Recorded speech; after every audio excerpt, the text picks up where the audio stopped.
ഇതെന്താ സാധനം എനിക്ക് മനസ്സിലായില്ല. അതിൻ്റെ വേറെ ഒരു വെറൈറ്റി ആട്ടോ ഇരിക്കണത്. എന്താ എനിക്ക് മനസ്സിലായില്ല.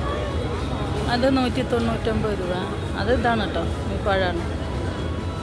അതിൻ്റെ വില അപ്പുറത്തുണ്ടാവും. അത് അതേമാതിരി അതിൻ്റെ ഒരു വെറൈറ്റി ഇത്. എന്താ സാധനം എനിക്ക് മനസ്സിലായില്ല. എന്താണ് സാധനം എന്ന് അറിഞ്ഞിട്ട്. വളഞ്ചിക്കുളഞ്ചിയൊക്കെ ഇരിക്കേണ്ടതാ. ഇത് സാധനം എന്നറിയില്ല. ഇതിൻ്റെ ഒരു പറുദീസ തന്നെ കേട്ടോ. ഇതുണ്ട്, പഴങ്ങളുടെ പറുദീസ.